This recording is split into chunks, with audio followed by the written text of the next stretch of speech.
नमस्कार. आज आम्ही पन्हाळा किल्ल्यावर आलो आहे आणि इथे पन्हाळ्याचा पाठचा भाग आहे. इथे धान्याचं कोठार आहे आणि आज आम्ही इथे जेवायला आलो. हा माझा मित्र आहे, हे आमचा मित्र परिवार. आणि इथे दुर्वा समर्थ नाश्ता सेंटर आहे. इथे मुडेकरांचं पिठलं भाकरी अतिशय टेस्टी, मजा आली जेवायला.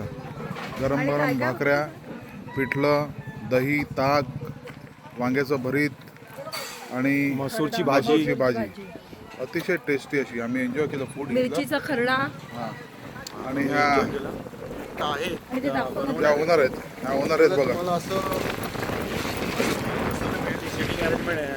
सिटिंग अरेंजमेंट आहे आणि इथे गरम गरम भाकऱ्या तुमच्या समोरच्या गरम गरम भाकऱ्या लाईव्ह ते तुम्हाला मिळतील. आणि आता उन्हाळ्याचं ॲक्च्युली चालू, पण थोडं पण आम्हाला असं गरम वगैरे होत नाही आहे. एवढं इथे गारवा आहे, छान गारवा आहे. इथे अजून पाऊस आलेला नाही आहे, तरी पण इथे खूप चांगला गारवा आहे. आणि आम्ही जेवण ते खाल्लं, यांचं जेवण आम्ही उपभोग घेतला त्या जेवणाचा आणि आम्हाला खूप मजा आली. एक वेगळीच टेस्ट आम्हाला अनुभवायला मिळाली. जर तुम्ही कोल्हापूरला वगैरे येणार असाल तर इथे नक्की विजिट करा. पन्हाळा गडवर आला धान्याचं जिथे कोठार आहे त्याच्या बरोबर समोर आहे. मोबाईल येते बघा तुमच्या. दुर्वा समर्थ नाश्ता सेंटरला अवश्य भेट द्या. खरोखर ऑथेंटिक फूड एकदम आणि एकदम मस्त, मजा आली एकदम. धन्यवाद.